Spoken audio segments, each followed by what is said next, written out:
Guys, तो कैसे हैं आप सभी। मैं प्रीति आप सभी का स्वागत करती हूँ आपके अपने यूट्यूब चैनल स्टडी पॉइंट पे। दोस्तों, उम्मीद करती होंगी कि आप अपना और अपनी फैमिली का अच्छे से ध्यान रखते होंगे। तो आज के इस वीडियो में मैं बताऊंगी आपको सौरमंडल से रिलेटेड। इससे पहले की वीडियो में भी हम लोगों ने सौरमंडल के बारे में जानना स्टार्ट कर दिया था।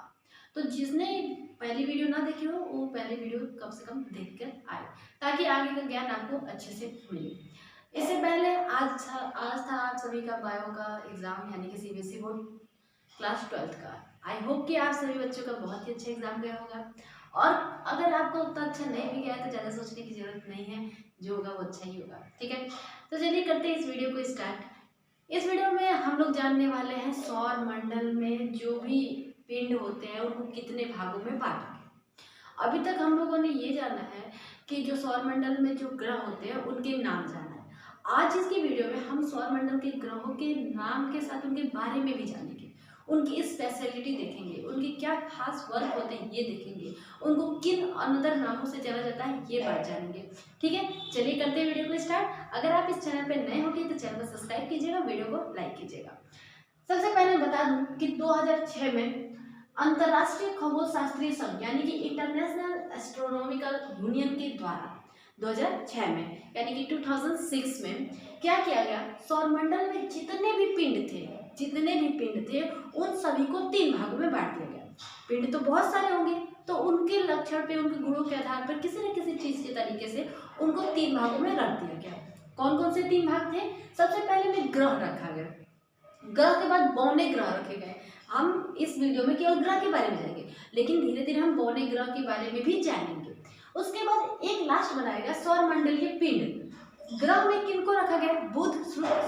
बुध, शुक्र, पृथ्वी, मंगल, बृहस्पति, शनि, अरुण एवं वरुण, इनके बारे में बताया गया। इनके बारे में ही आज की वीडियो है स्पेशल। ठीक, बौने ग्रह में किनको रखा गया? प्लूटो को रखा गया, चेरान को रखा गया, सेरस को रखा गया। ठीक, सौरमंडलीय पिंड में किनको रखा गया? धूमकेतु और उपग्रह को। ठीक, तो खगोल शास्त्री के अनुसार कितने जो पिंड होते हैं वो कितने भागों में बांटा गया? 3 भागों में बांटा गया। ग्रह में बांटा गया, बौने ग्रह में, सौरमंडलीय पिंड में। तो कौन से ईयर में? आपको ये याद रखना है, 2006 में। 2006 में यानी कि 2006 में बांटा गया। सबसे पहले आइए बात करते हैं अपना सबसे पहला ग्रह, सबसे प्यारा ग्रह बुध ग्रह यानी कि मरकरी के बारे में। ये सबसे पहला ग्रह माना जाता है। मैंने इससे पहले की वीडियो में आपको बता दिया था द्रव्यमान के आधार पर, उनके आकार के आधार पर, है ना। तो सबसे पहले उनकी बात करते हैं। ये सूर्य का सबसे नजदीकी ग्रह है। अगर सूर्य के पास सबसे नजदीक है तो कौन सा ग्रह माना जाता है? बुध ग्रह को ही माना जाता है। इस सबसे छोटा एवं सबसे हल्का ग्रह माना जाता है। ये अनदर ग्रहों के मामले में सबसे छोटा होता है और सबसे ज्यादा हल्का होता है। इसके कोई भी उपग्रह नहीं होते, ये बात भी मैंने कल की वीडियो में बताया था। इसके कोई भी उपग्रह नहीं होते, ये सिंगल होता है, अकेले रहता है। इसका सबसे इंपॉर्टेंट गुण क्या है, विशेषता क्या है कि इसके क्षेत्र में चुंबकीय क्षेत्र का होना, यानी कि इसमें चुंबकीय क्षेत्र पाया जाता है। सबसे खास बात है इस ग्रह की, सबसे खास बात, स्पेशलिटी यही है कि इसके ये जो होता है ना, इसमें क्या पाया जाता है? चुंबकीय क्षेत्र पाया जाता है। अगली बात कर लेते हैं, सूर्य की परिक्रमा सबसे कम समय में पूरी करता है।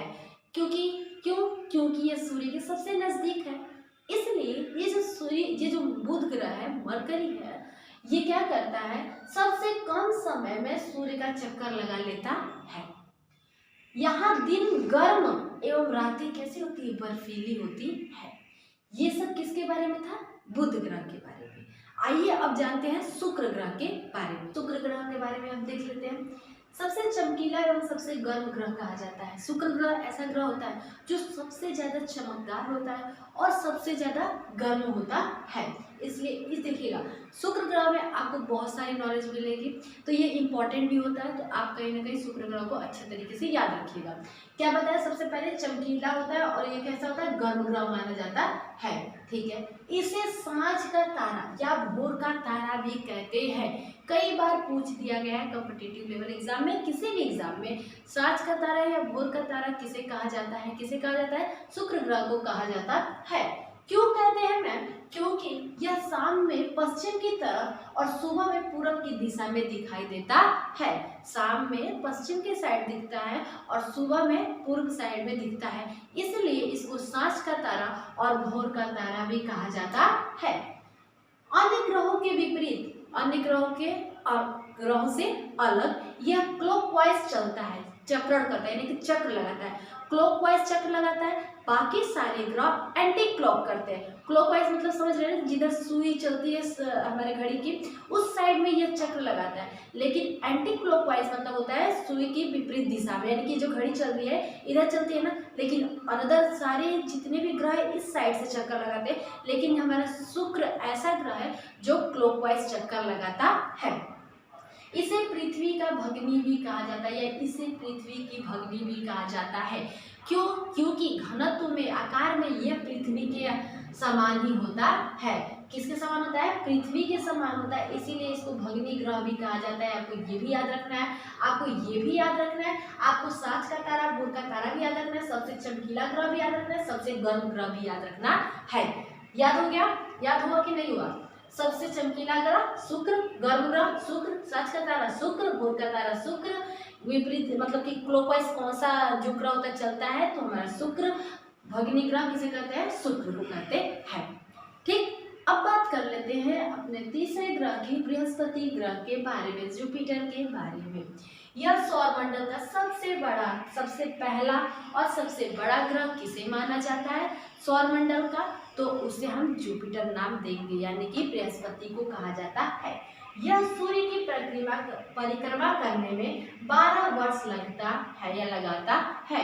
अगर बृहस्पति की मैं बात करूं तो यह 12 वर्ष लेता है सूर्य के एक चक्कर लगाने में। इसमें कुछ ज्यादा नहीं था, सबसे बड़ा ग्रह ही इसे कहा जाता है। अब बात कर लेते हैं चौथे ग्रह के, मंगल ग्रह के बारे में। इसमें भी बहुत सारी जानकारी आपको याद रखनी होगी। यानी मंगल ग्रह को लाल ग्रह के नाम से जानते हैं। क्यों? सबको तो ये पता होता है कि लाल ग्रह मंगल होता है, मार्स होता है, लेकिन ऐसा क्यों? क्योंकि इसमें लाल रंग इसलिए होता है क्योंकि आयरन ऑक्साइड के कारण। आयरन ऑक्साइड जो होता है यह लाल कलर प्रोवाइड करता है, इसलिए मंगल ग्रह कैसा होता है? लाल होता है। यह पृथ्वी के समान, यहाँ भी पृथ्वी के समान ऋतु परिवर्तन होते हैं। जैसे पृथ्वी पर ऋतु परिवर्तन होते हैं उसी प्रकार से हमारे मंगल ग्रह पे भी ऋतु परिवर्तन देखा जाता है। सूर्य की परिक्रमा करने में इसे 687 दिन लगता है, यानी कि 687 दिन लगता है। किसके परिक्रमा करने में? सूर्य की परिक्रमा करने में किसे लगता है? मंगल ग्रह को लगता है। लाल ग्रह किसे कहते हैं? मंगल ग्रह को कहते हैं। आयरन ऑक्साइड के कारण मंगल ग्रह लाल दिखाई देता है। याद हो गया ना? ये सारी चीजें याद करते जाइएगा। शनि की मैं बात कर लूं, शनि क्या कहता है? यह दूसरा बड़ा ग्रह है। सबसे पहला बड़ा ग्रह तो बृहस्पति था मैम, दूसरा सबसे बड़ा ग्रह किसे माना जाता है आकार में? हमारे शनि को माना जाता है। इसका घनत्व सभी ग्रहों से कम एवं जल से भी कम होता है। इसका घनत्व सबसे ज्यादा कम होता है। इसे जल में रखने पर भी यह जल में तैरने लगता है, इतना इसका घनत्व होता है। शनि का सबसे बड़ा उपग्रह कहा जाता है टाइटन। टाइटन आपको तो याद ही हो जाएगा, टाइटन नाव के बारे में। तो उस शिप के बारे से याद रखिएगा कि ये टाइटन सबसे बड़ा उपग्रह माना जाता है। किसका उपग्रह होता है? शनि का उपग्रह होता है।